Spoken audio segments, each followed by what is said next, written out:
Wealth, money, and prosperity, these are the dreams everyone aspires to, yet achieved by few. Today, let's talk about your relationship with money. Okay with you? So I'll start by asking you a question, and I want you to be honest, all right? Have you ever wondered why some people manage to become rich while others continue to struggle with debts and expenses year after year? Have you noticed something? Why does school teach us things we'll never use in life, but never teach us about money?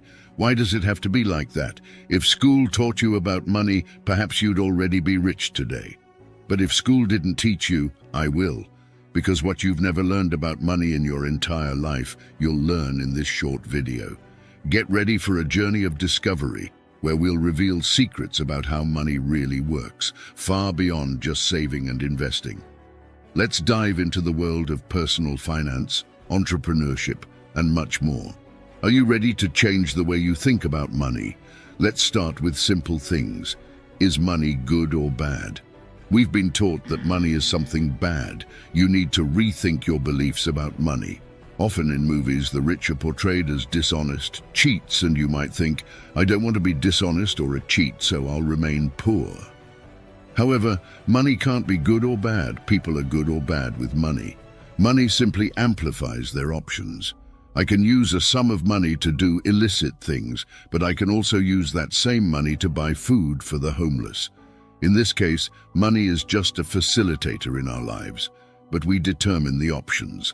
How many times have you heard that the rich don't enter heaven? I've heard it many times myself, so you might think, if the rich don't enter heaven, then I want to be poor, right? We need to rethink our beliefs because most rich people are hardworking and honest. That's why many people trust them, because they are trustworthy. Would you trust doing business with dishonest people? Definitely not. So why do you think others would? People trust the rich because they're trustworthy.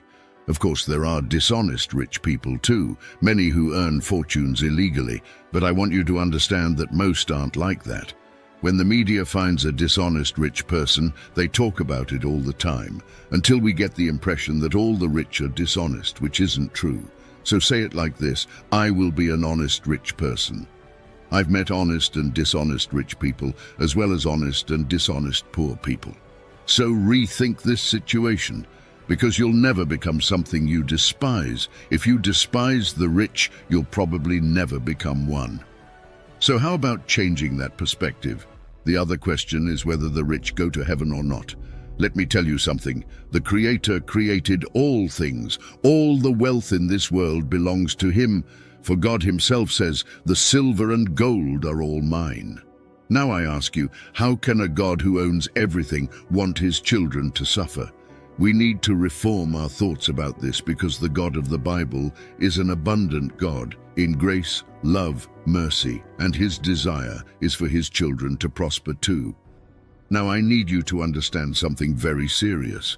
Money needs to be in your bank account or in your pocket, but never in your heart, right? Repeat after me. Your money needs to be in your pocket or in your bank account and never in your heart. When used for good, money can even facilitate your spirituality, because you can use your money abundantly to help your needy brother. Some people are so mediocre in this that when they pray, they ask God only for their daily bread. So I ask you, if God needs you to feed a homeless person, what do you do, since you only ask for yourself? If God wants you to financially bless a missionary on a mission on another continent, what do? You only think of yourself, only ask for yourself. Are you individualistic? No, you're not individualistic. You just have a mistaken thought about money that needs to be corrected. When you pray, ask God to greatly bless your financial life so that you can live well and bless others too. So we've already dispelled two big myths. The myth that every rich person is dishonest, and the myth that the rich don't enter heaven. Can we continue? If you understand, comment like this: I understand. Now learn a great lesson about money. Money doesn't accept disrespect. It's an excellent servant, but a terrible master. Learn to master it, or it will master you. Know how to intentionally control everything that comes in and goes out of your life in terms of money. Know exactly how much you owe each month in fixed bills and try to reduce any cost that doesn't make sense. There's something called a credit card, which is the terror of many families, because people think the credit card balance is an extension of their salary. But no, my friends, it's not. Understand this: if you spend all your credit card balance and these expenses exceed the value of your monthly salary, congratulations, you've just harmed your finances, and it can cost you dearly. Every time you use a credit card, think, do I really need what I'm buying? If you ask yourself and really think about it, you'll realize that most of the things you buy with a credit card, most of the time you don't need. Because I've never known anyone who got into debt with a credit card because they needed to buy groceries for the month. But I've seen many people who got into debt buying a new phone, a new TV, new clothes, and in the end, they didn't need any of it. They just bought it on impulse. Some people are consumers by nature, have a habit of spending recklessly, and this needs to be corrected if you want to be rich someday. But if you want to remain poor, you don't need to change anything. That's the path. I don't know about the rest of the world, but here in Brazil we usually say that the credit card is a quick fix. A quick fix is a popular saying we use when something made our lives easier in a particular situation. For example, my car broke down and my friend gave me a ride. In this case, my friend did me a favor. Yes, many people use the credit card as a quick fix, but be careful, my friends, because this favor it does today is the same favor it will use to hit you on the head later. Our financial life has 4 levels. I'll explain each one and you'll see where you fit, okay? The first level is the worst of all. The person receives the salary of the month, and when they do the math, they realize they spent more than they earned. The numbers never add up. They earn 2,000 and spend 2,500. I imagine the person in this situation can hardly sleep at night. It's lamentable. It destroys families. I've seen countless relationships that ended not for lack of love, but because of numerous arguments arising from lack of money. Let's take our finances more seriously. The second financial level is spending everything you earn. The person receives their salary, manages to pay all their debts, but nothing is left, not even for an ice cream. The person can pay all debts, but nothing is left. This financial model also needs to be corrected as soon as possible because this person isn't living. They're just surviving. Agree? The third level is a bit better. The person receives the salary, manages to pay all the month's debts, manages to save some money, but the money saved, they don't know what to do with it. So they end up wasting this surplus on useless things, or sometimes leave this money in savings, and this money is being devalued every day because of inflation. The fourth financial level is what I recommend to everyone. The person receives their salary, manages to pay all bills, saves some money, and this surplus serves as a multiplier. In my case, some years ago, before becoming a millionaire, I took the surplus from my salary and bought products to resell, bought for 50 and sold for 100, and thus I made my money multiply. I made my surplus multiply through entrepreneurship. But if you don't know how to be an entrepreneur, you need to know how to invest to operate your financial life at level 4. First, make sure you have money left over, then make it multiply. Take your surplus and buy stocks with potential for appreciation. Buy real estate funds. These are variable income assets.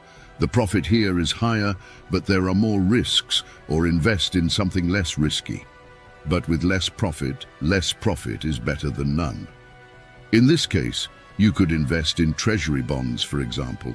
Search on YouTube later about how to invest your money wisely. The investment needs to have 3 things. It needs to be safe, profitable, and have liquidity. Now let's talk a little about money. Money has 5 levels. Don't confuse it with financial levels. Financial levels are 4, which we just talked about. Now let's talk about the 5 levels of money. So subscribe to the channel to not miss future videos. It doesn't make sense for you to be watching this video until now without subscribing to the channel.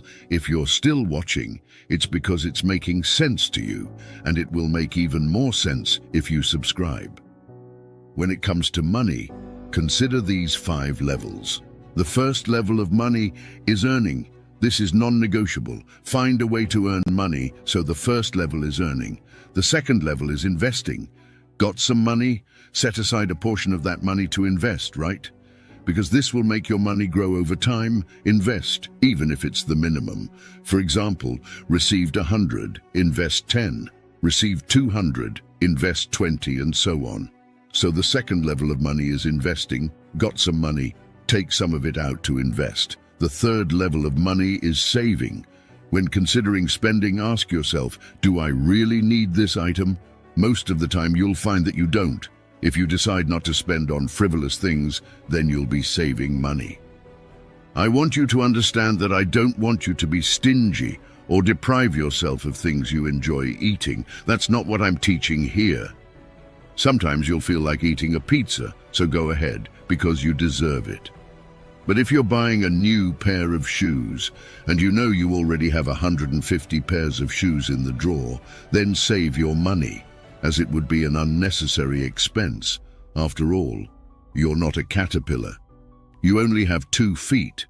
The fourth level of money is keeping. Set aside part of your money, like personal tithing, because the money you save will be a magnet that attracts even more money, as money attracts money.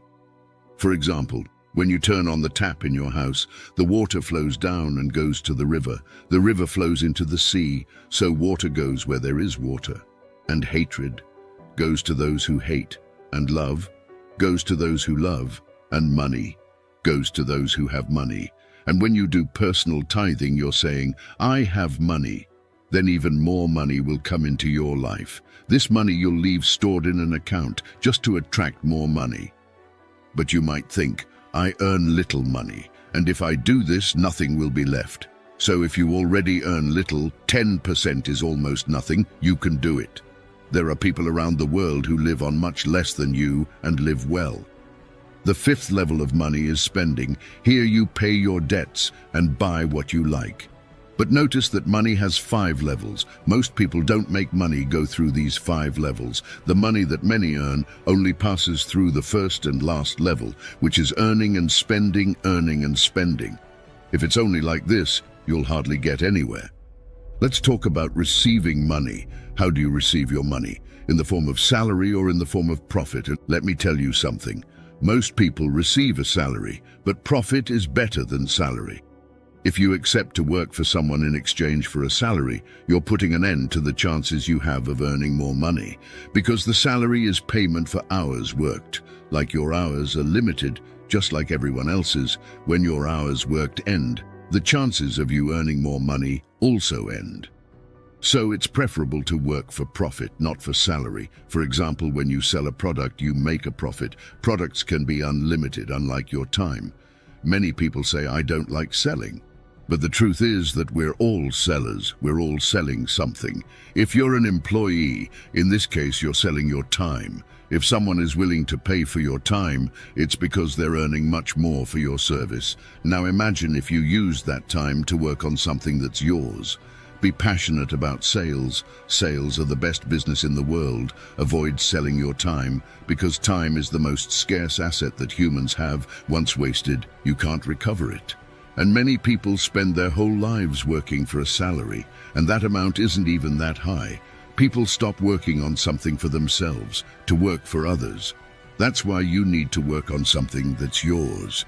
Because if you don't work hard to achieve your dreams, someone will hire you to achieve their dreams, and in return, they'll give you a salary, while they keep all the profit.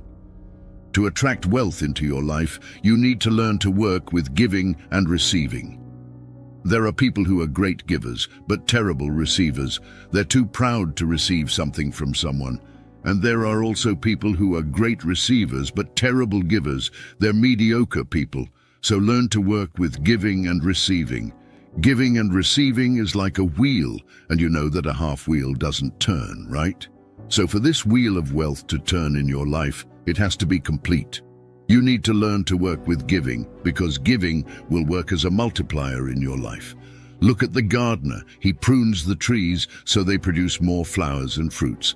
Sometimes it's necessary to prune the money tree too, so it produces more fruits. Giving has 2 faces. When you give to those in need, you're being charitable.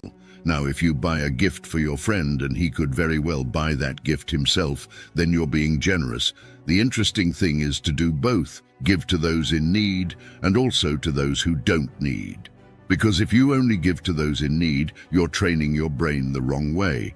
Your unconscious brain will be programmed as follows. In order to receive, I need to be in need. Now, when you give to those who don't need it, you're telling your subconscious, I receive even when I don't need it. You learned how to work with giving. Now you need to learn how to work with receiving. When someone offers you something, accept it.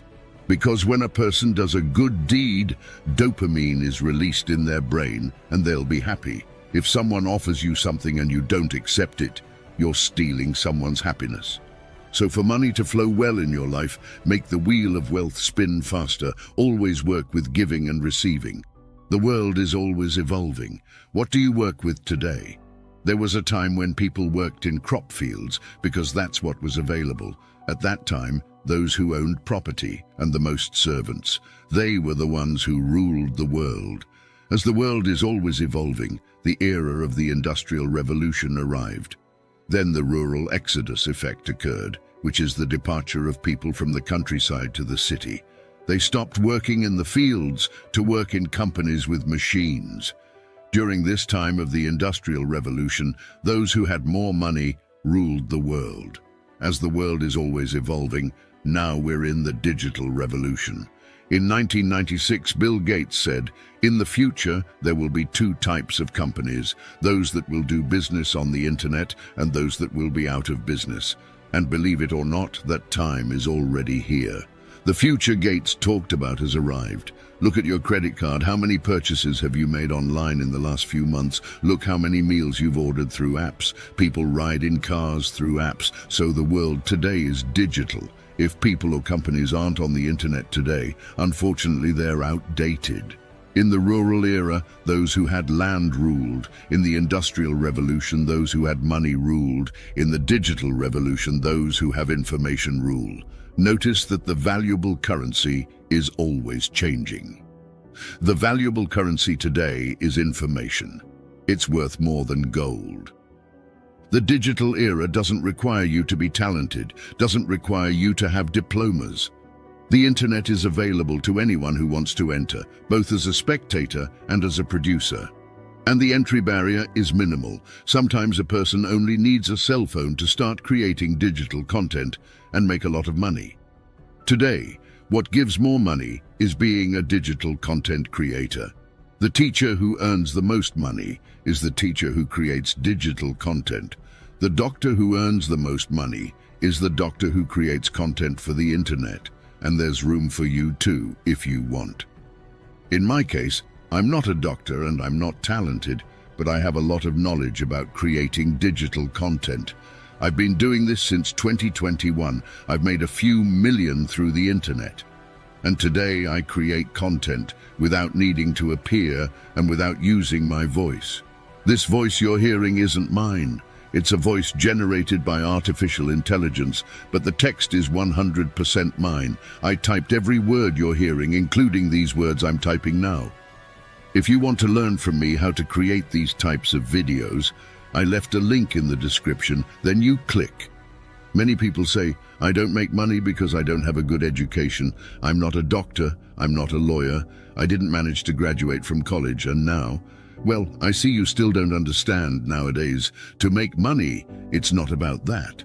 Nowadays you can manufacture nails and make more money than many doctors together because you'll earn for the value you generate for a person or companies.